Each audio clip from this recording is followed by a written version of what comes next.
So basically, I just hit start recording, right? And I'm gonna go over some stuff. Um, First thing is that I did pretty decent on the PSAT this year. I improved my score from 2 years ago by 500 points, about a little less, 480 to be precise. And I wanted to sort of share like how I did it. And if you want proof, will it show off too much? No. Okay, yeah. So this was 2 years ago, and then that was this year. And as you can see, I got a perfect math score and a near 700 on the reading and writing.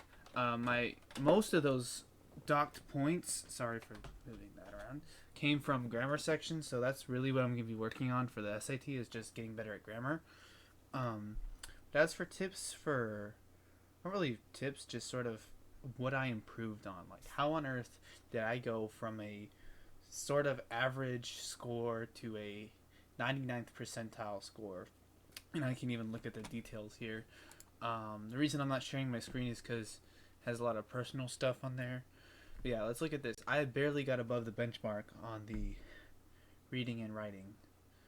Um, and then on math, I actually did do pretty well. Uh, I will say, when I took this 2 years ago, I was a freshman, and I did have up through like algebra 2. I was taking pre-cal at the time, so I did have all the math required. It wasn't like I was being held back. But I do think in the reading department, I didn't have enough reading background. So that is my first tip number one, is if you want to get better at reading, you actually got to read more. Okay? There's like no other real tip for wanting to get better at something. You actually got to do it. And that's the same thing for math. In fact, it's more for so with math, because with reading there are a few tricks you can do that will save you a lot of time and effort. My main one for reading, and I'll go over these in a more in-depth SAT video when I get that done. Um, this is just a PSAT video, but for reading, I would go through the questions and just look for like what I actually need to look for, that is directly in the passage, and anything that had some kind of line reference, I would sort of make note. And then any sort of question I could just do, like those vocabulary questions, or like those supporting evidence questions where they like say, um, which line gives evidence for for your answer back in the previous question. I do those like first thing of the passage. So those are just some tips to like help you not get bogged down in just reading the passage and then not getting anything, because that's what I will say I struggled with the most, is just reading the passage and then just not understanding anything, right? Just not understanding anything. So, and what you got to realize is that for at least the PSAT and SAT, you're not trying to understand the whole passage. You're just trying to understand the questions they're asking. At least in that short amount of time. Now, if you were actually gonna have to read something, then yes, I would use other skills such as like annotating and like bracketing and like writing down ideas that come up as you're reading, because those are good skills to have, and that's what I initially started doing. But then I realized it would take me so long to get through all this. I would notice all sorts of stuff, and then I realized I don't need half the stuff that I notice about the passage. Like, I notice a lot of things about the passage, and I don't need any of it for the test. Maybe if I was doing a report on the passage, then maybe I would. But for the test itself, I don't need to just read through all the details. You just got to get through the main ideas, see what it's about, and yeah, that's basically it for reading. For grammar, my main thing is just learning English, just like the basic. I have a book, like a grammar textbook, that just goes through the rules of grammar and has some SAT like examples, but also has some exercises that will help you get better. Like I said in my SAT video, I will go more into depth with all this. um, So now y'all are asking, how did I get a perfect score on math?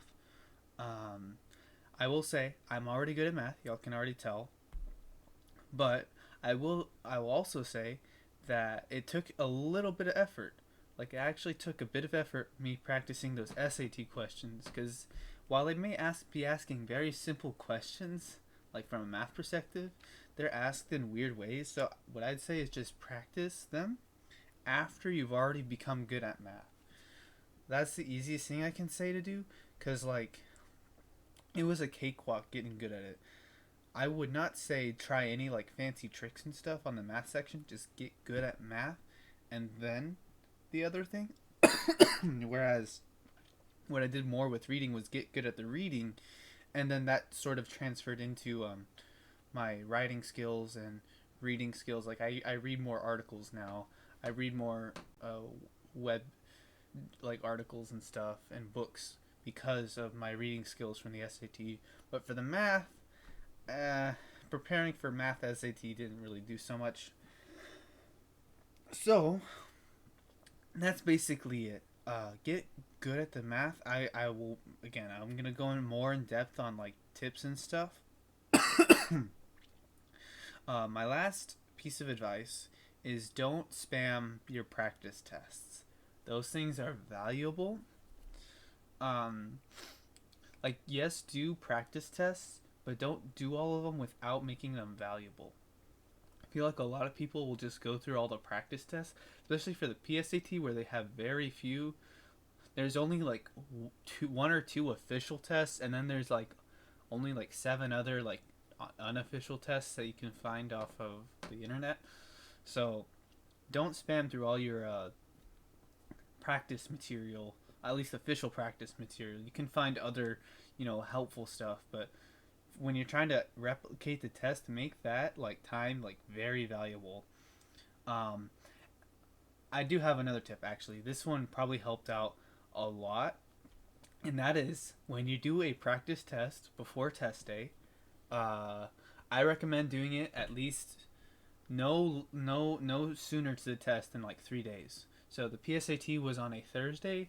I did my last practice test on a Monday, right? So just translate that to whatever test you're taking. And I made sure to emulate test conditions as best as possible, including like getting up in the morning, grabbing all my stuff, just emulating that the whole day as best as possible. I know some people can't do that, because you actually have to go to school. So maybe you try that on the weekend where you practice getting up and then you have to do your practice test. And there's plenty of YouTube videos where they have like a practice proctor. You can find one for the PSAT. And so then you just do your test. So while you're emulating test conditions, that will make it more valuable. Then after the test, when you're done, do not just say, "Oh, I'm done," and I'll maybe grade it or whatever. Once you finish grading it, don't just say, "Oh, okay, whatever." You got to go through and see what went wrong, right?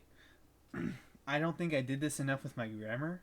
Like, at least I know where I went wrong. It's like obviously I know it's grammar stuff, but if it was something like on the reading, it really helped to just identify, hey, there are only two types of questions that I'm like getting really wrong, and should really just practice only those two types, and that will save you so much time when you're preparing for like tests and stuff. Is just figuring out what you're going wrong, because it takes way more time to do a whole test than to do just the two types of questions. So that's how I improved my reading score. I'm going to do the same thing for my writing, and I'm probably going to get close to like a 1550, 1560 on the SAT. Don't quote me on that because I might screw it up. Um, but I think I can do that if I keep the perfect math score. Now, that also wasn't easy. It's easy to mess up on the math questions, so that's why you shouldn't be worried about getting a perfect score. You should be worried about making sure that in practice you can get a perfect score, because on test day you're always going to do like not as good. Like when I took the test, I felt pretty confident that this was like my second or third best run. I had a run where I got a like a 1480 on the PSAT, and that was my best run. So on actual test day, I got a 1440. You know, a little bit lower, but not too inconsistent, right? That's another thing you want to build up is consistency, and just take it seriously. You'll realize that with time that the test really isn't that hard, right? It's just the test itself is kind of difficult, but like the material itself isn't hard. It's just studying for the test itself. Like I'm sure everyone who's watching this video would know the material. So and also if you so that's basically it for this video. If you're a international student and you have no clue what I'm talking about, the PSAT is a test for juniors, or I guess you call it 11th year high school students that we take to qualify for certain scholarships. It's not a college entrance exam. It's a sort of preliminary, like it's like the thing you take before the college entrance exams, and it's called like the National Merit Qualifying Test, whatever. Um, it basically sees how good you're going to do on the SAT, which is the actual college entrance exam that Americans take. So yeah, that's basically it. I'll see y'all in a little bit when I do my full in-depth stuff. Anyway, bye.